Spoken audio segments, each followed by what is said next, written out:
Learners welcome to my YouTube channel. आज के इस वीडियो में मैं आपको समझाऊंगी advantages and disadvantages of budgetary control. इससे प्रीवियस वीडियो में मैंने आपको मीनिंग समझाया था बजटरी कंट्रोल का।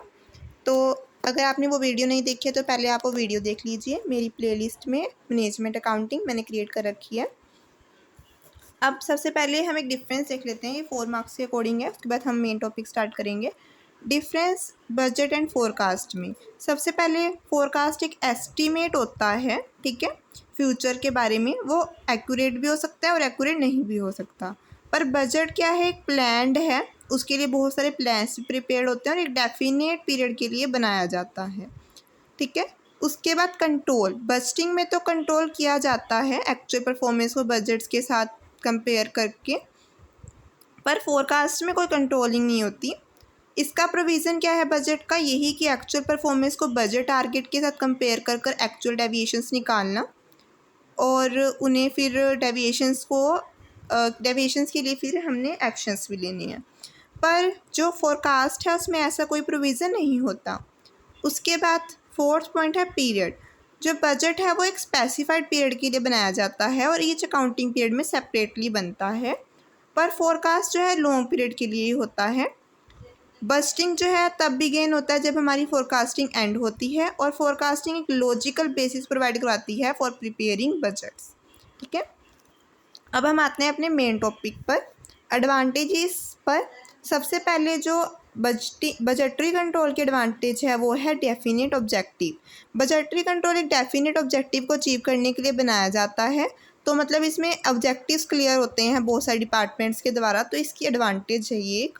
उसके बाद सेकंड पॉइंट है reduction in cost of production. Cost of production को रिड्यूस करने के लिए बहुत सारे बजट्स इसमें प्रिपेयर होते हैं ताकि कॉस्ट ऑफ प्रोडक्शन कम हो और प्रॉफिट ज़्यादा हो। कोऑर्डिनेशन भी हर एक डिपार्टमेंट में होती है और master budget at the end coordinated manner में जो है प्रिपेयर होता है। उसके बाद है मैक्सिमम प्रॉफिट। देखिए, अगर कॉस्ट ऑफ प्रोडक्शन रिड्यूस होगी तो मैक्सिमम प्रॉफिट तो होगा ही। फिर अनसर्टिनिटी रिड्यूस होगी क्योंकि प्लान्स बनाए जा रहे हैं फ्यूचर के लिए, तो फ्यूचर की अनसर्टिनिटी भी कम होगी, ठीक है। उसके बाद है ऑप्टिमम यूज़ ऑफ रिसोर्सेज। ये तो हमने इंट्रो में ही लर्न किया था कि ऑप्टिमम यूज़ करता है ये रिसोर्सेज का, जिससे कि प्रॉफिट मैक्सिमाइज हो। इफेक्टिव कंट्रोल तो है क्योंकि एक्चुअल परफॉर्मेंस को बजट फिगर के साथ कंपेयर कर कर डेविएशंस निकाल कर करेक्टिव एक्शंस लिए जाते हैं। सक्सेसफुल प्लानिंग, इसका मतलब यही है कि प्लान्स प्रिपेयर्ड होंगे, ठीक है। प्लान्स में आप एग्जांपल्स भी दे सकते हो, जैसे कि sales budget, production budget, program budget, ये सारे बजट्स हम पढ़ेंगे अभी, टाइप्स में पढ़ेंगे। ये देखिए ये सारे टाइप्स। फिर है लिमिटेशंस ऑफ बजटरी कंट्रोल। सबसे पहले ये एस्टीमेट पर बेस्ड करता है, ठीक है।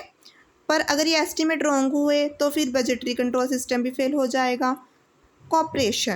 कोऑर्डिनेशन तो सारे डिपार्टमेंट्स में होता है, पर जैसे ही कोऑर्डिनेशन अगर फेल होगा तो बजटरी कंट्रोल का सिस्टम भी फेल होगा। टाइम भी काफ़ी लगता है ना किसी बजट को प्रिपेयर करने में, क्योंकि पॉलिसी वगैरह चेंज होती रहती हैं, डिमांड चेंज होती है, तो ये कॉस्टली अफेयर भी है एक तरफ से। फोर्थ पॉइंट में ये लिखा हुआ है कि कॉस्टली क्योंकि इंप्लीमेंट करने में भी हैवी एक्सपेंडिचर इनकर्ड होते हैं। उसके बाद इंटरनल डिस्प्यूट्स, हमने पढ़ा है कि इसमें बहुत सारे डिपार्टमेंट्स होते हैं और डिपार्टमेंट्स के बीच में अगर डिस्प्यूट्स क्रिएट होंगे तो उसके कारण भी जो है वो फेस करनी पड़ेगी प्रॉब्लम। ऑपोजिशन ऑफ बजट्स, अब बहुत सारे डिपार्टमेंट्स हैं तो हर डिपार्टमेंट अपनी एफिशिएंसी के हिसाब से इम्प्लीमेंट करता है बजट, तो अगर वो इनएफिशिएंट है उसे इम्प्लीमेंट करने में तो वो ऑपोजिशन करेंगे, मतलब उसका विरोध करेंगे बजट का, ठीक है। तो आई होप आपको बहुत अच्छे से क्लियर हुआ होगा। बजट का मीनिंग तो मैंने आपको समझा ही दिया था, उसके advantages and disadvantages and difference between budget and forecast. And all the best for your exams and thank you friends for watching my video.